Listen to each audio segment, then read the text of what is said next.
Hi, this is John Rowell for the Rowell Report. Today is Tuesday, October 14th, 2025. This is my second video update of the day.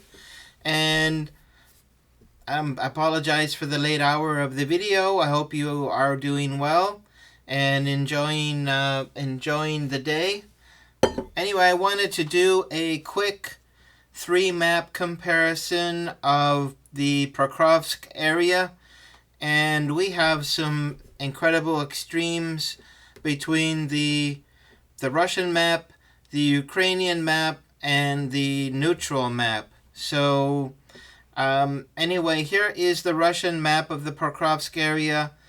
This is all in Russian. I'm not too sure how to change the text over to English on this site, but anyway, if you see where the cursor is, I'm just circling the Prokrovsk area. So we have Prokrovsk, Mirnograd, and this area, this pocket is closing.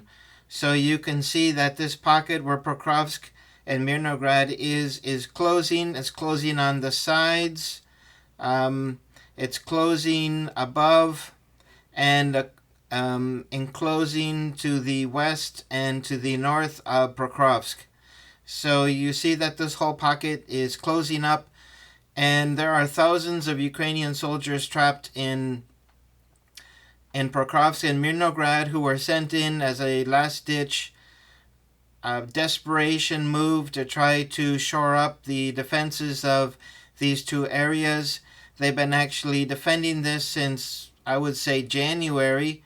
So we're now into October, and these defenses have been worn out, and including with all the introduction of new, fresh troops.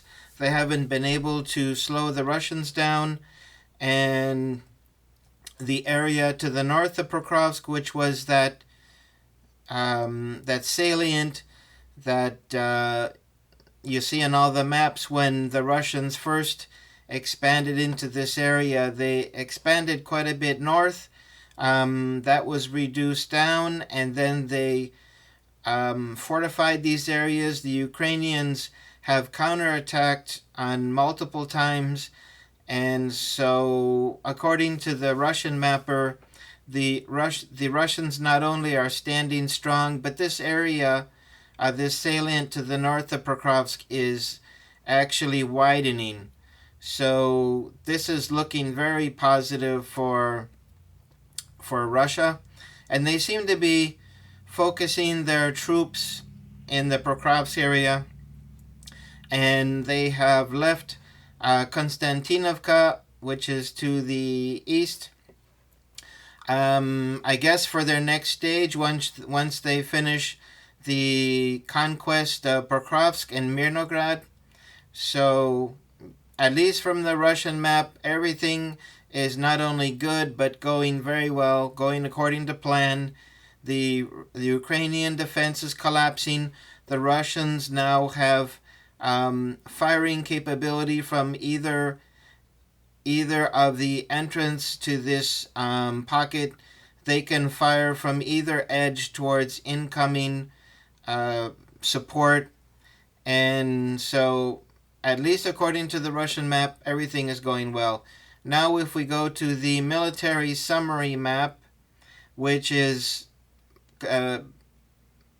generally appears to be neutral and just looks for confirmations from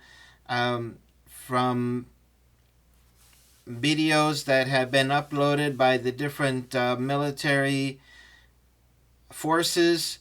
So they take the information from the military forces, from different mappers, and they come up with their map based on confirmed information, and then reported information that's not confirmed they put in the gray zone.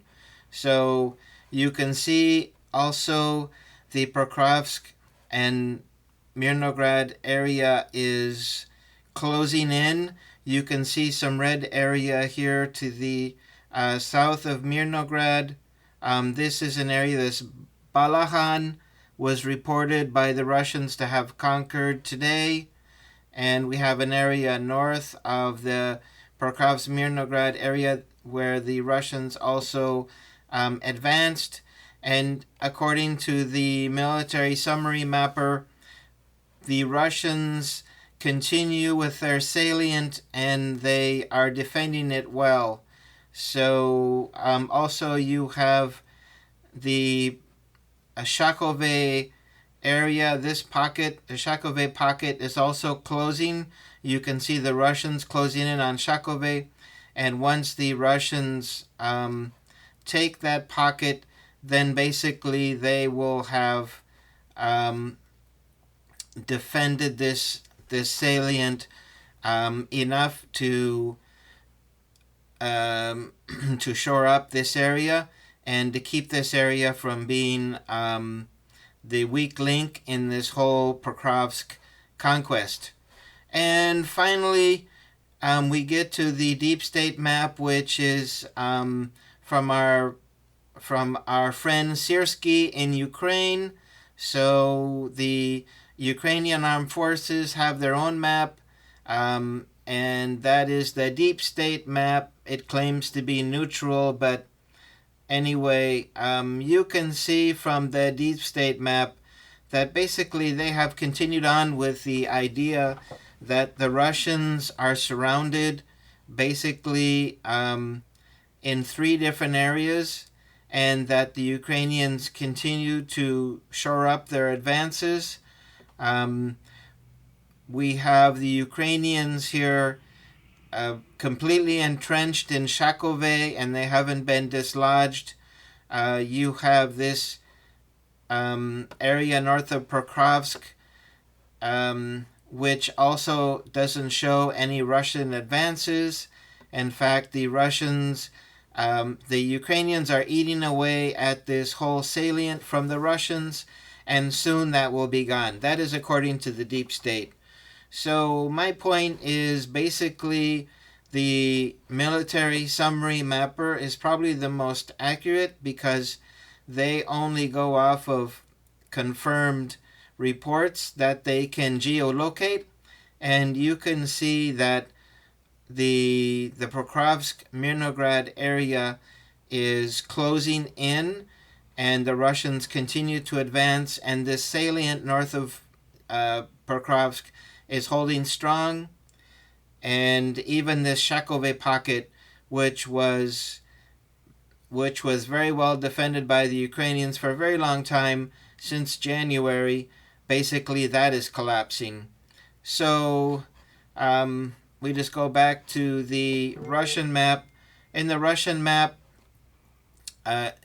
you can see that if you focus in on Shakove, that also they conclude the same about the Shakove pocket.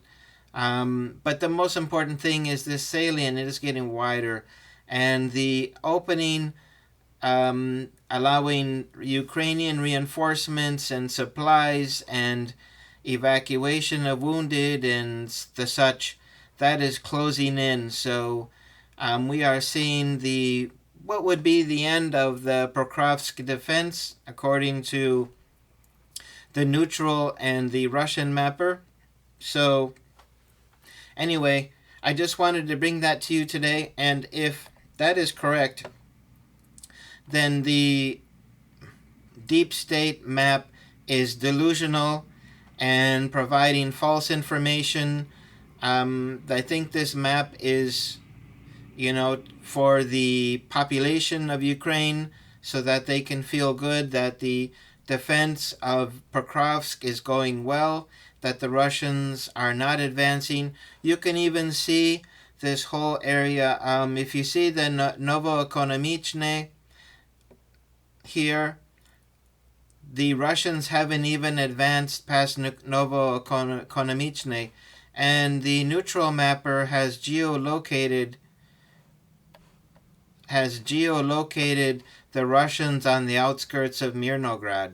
So unfortunately, the delusions of the Ukrainian defense of Prokrovsk is going to die a hard death, and we still have the thumbs up, the famous thumbs up, and they seem to paint the Russians here like in the form of a rat.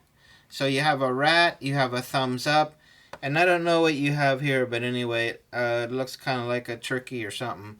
So anyway, they're starting to draw funny images here, and so this is really starting to get silly. And so when the Prokrovsk area falls, how is Deep State going to explain that? And you can see that according to the Deep State map, the Russians are in disarray. They are being encircled. They are, not able to supply their troops and to pull out their wounded and to bring them, bullets and shells and everything they need to defend themselves. So these are two different worlds. We have the Deep State world and we have the Russian map world. So we will see soon enough if this is correct. We will see soon enough how well the Russians are doing and if they will be raising a flag in Prokrovsk or in Mirnograd anytime soon. So I just wanted to bring that to your attention. I think that the Deep State map is the odd man out because the military summary map is a neutral map and it uses verified information that's geolocated, and the Ukrainian map has really nothing to do with this. You can see that the Russians have already gotten through Novokonomichne, are on the outskirts of Mirnograd. They're currently bombing Mirnograd, and they're slowly moving their way to the southern part of Mirnograd. And so they will be closing off the parts of the pocket at a time, and eventually they will close off the entrance, and then all these Ukrainian soldiers will be trapped and they will be forced to try to fight it out to escape, and probably with 1 out of 10 surviving or to surrender. So anyway, this, according to 2 out of the 3 maps, this is a very bad situation for the Ukrainians. And according to the Ukrainian map, which seems delusional, everything is rosy in Prokrovsk. So anyway, that will conclude my video. Thank you for joining me today, and I look forward to seeing you on more videos in the future. So if you like this video, please hit the like button and subscribe and share. Thank you for joining me, and I hope you have a wonderful day. Bye-bye.